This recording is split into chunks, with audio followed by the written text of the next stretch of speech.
Bharatiya Janata party गठबंधन ने इस पूरे चुनाव में 52% से अधिक वोट प्राप्त किए हैं, यानी 50+ वोट पर बीजेपी प्रदेश में इस पूरे उपचुनाव को प्रदेश भर में जीती है। ऐसे ही महायुति गठबंधन ने महाराष्ट्र के अंदर भारतीय जनता पार्टी 288 में से भारतीय जनता पार्टी 131-32 सीटों पर भारतीय जनता पार्टी आगे लीड कर रही है। शिवसेना शिंदे गुट 55 सीटों पर और एनसीपी अजीत पवार गुट 40 सीटों पर, यानी कुल 226 सीटों पर अकेले भारतीय जनता पार्टी महायुति गठबंधन विजयी हो रहा है।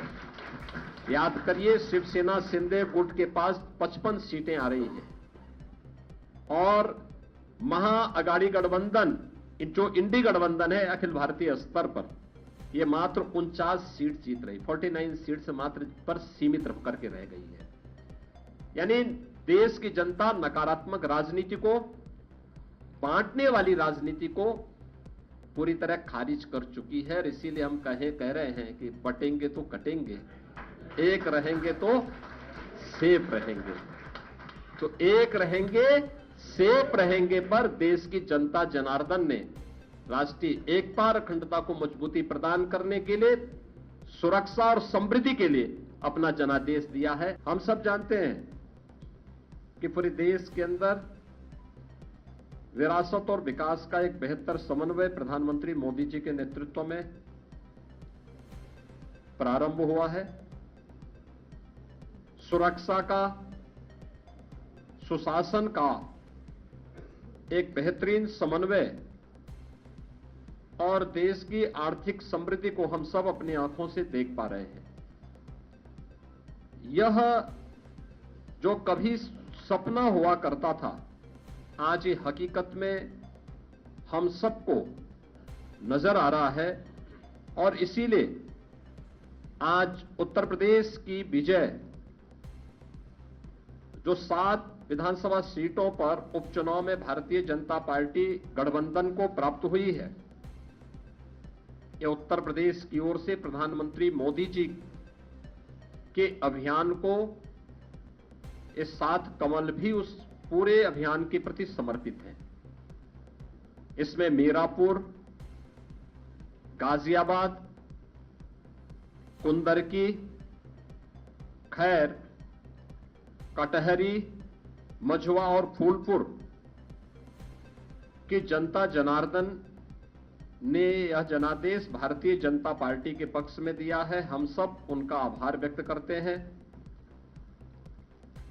ये चीजें दिखाती हैं कि प्रधानमंत्री मोदी जी के संकल्पों को जनता जनार्दन का पूरा आशीर्वाद प्राप्त है।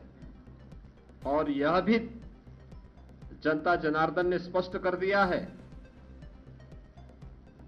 कि समाजवादी पार्टी और इंडी गठबंधन का लूट और झूठ की जो पॉलिटिक्स है, अब इसके अंत की उद्घोषणा भी यह चुनाव है। स्वाभाविक रूप से हमारे पदाधिकारी और कार्यकर्ताओं ने कड़ी मेहनत की, पूरी मजबूती के साथ, पूरी प्रतिबद्धता के साथ इस परिणाम को लाने के लिए पूरी प्रतिबद्धता से लग करके इस अभियान को एक नई ऊंचाई तक पहुंचाया। मैं उन सभी को भी हृदय से इस जीत पर बधाई देता हूं। जनता जनार्दन का मैं पूरी विनम्रता के साथ अभिवादन भी करता हूं। सब्सक्राइब करें साम टीवी, क्योंकि हम आ गए हैं अब आपके बीच, दिखाएंगे सत्ता के वादों और अपराधियों के एक एक कारनामे की हकीकत। और हाँ, अगर आपके पास भी हो कोई ऐसी खबर तो कमेंट करके हमें बताएं, क्योंकि बिना डर और दबाव के हम दिखाते हैं हर एक खबर डंके की चोट पर।